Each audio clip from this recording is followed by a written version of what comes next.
Bantam Doubleday Dell Audio Publishing presents The O'Reilly Factor, read by the author.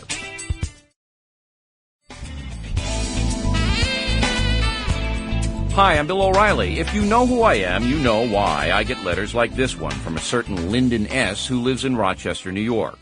O'Reilly, dislike and contempt dominate your thoughts, so highly charged is your bias that it is a constant astonishment to realize you are unaware of the effect of your own thinking. A thoughtful, deliberative person doesn't stand a chance with you. That's only one letter. They come in bushels every day. Something about me and my nightly news program, The O'Reilly Factor, drives some people up the wall. But hey, I'm used to it. I didn't even have the top-rated cable news program to get the same response from my first-grade teacher. It took Sister Mary Claudia only to the second day of first grade at St. Bridget's School in Westbury, New York, to get my number.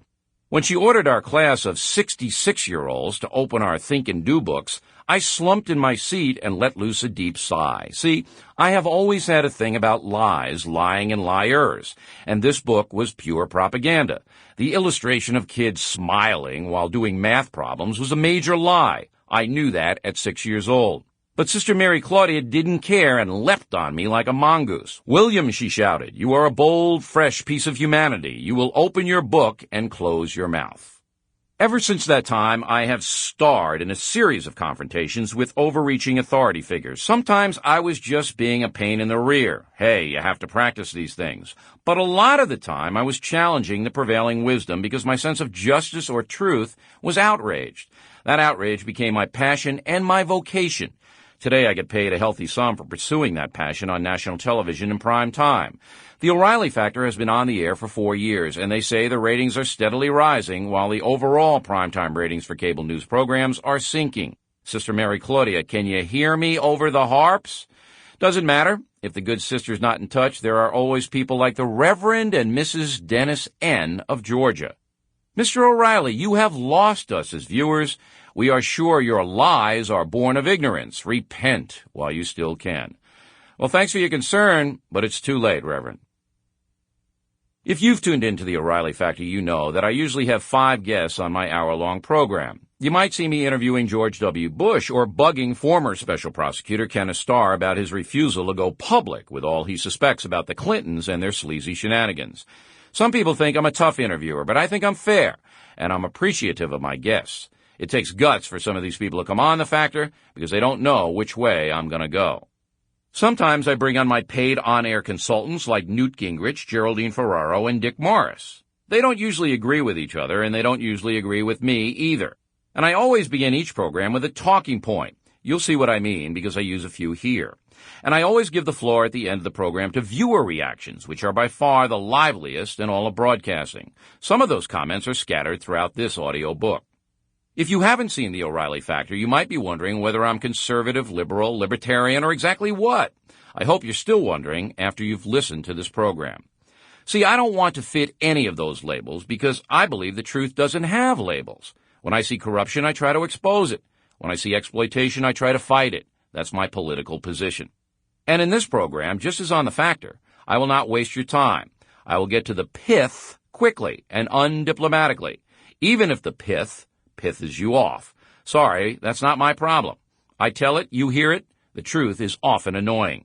It's always easier to look the other way.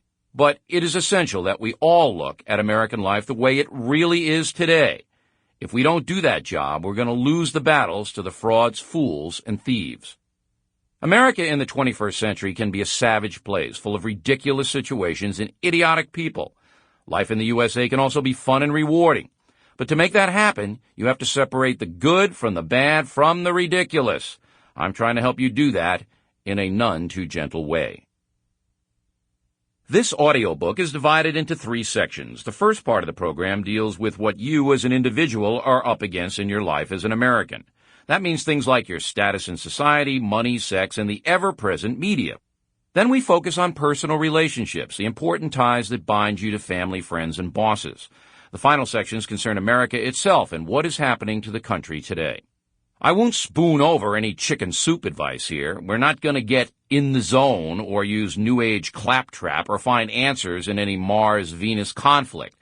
This is just the straight story as I've lived it and you've lived it. You'll see. Note to Reverend Jesse Jackson, sorry, Jesse, you're wrong. Racism gets all the ink, but the heart of America's somewhat unfair social setup is class, not race. This fact might cut into your power base, but it's true. The question for this age in America is, what class are you? Never thought about it? You should. Each one of us is born into a very specific economic and social class, regardless of color. Most of us remain in that class, for better or worse, until the day we die. Politicians don't usually talk about class. It might open a dangerous door. Advertisers want us to believe we're all one class, the consuming class, equal as long as we keep spending. The rich want us to believe that anyone can make the quantum leap from bowling league to country club by just working a little harder. That's supposed to keep us motivated and quiet. But class really does matter.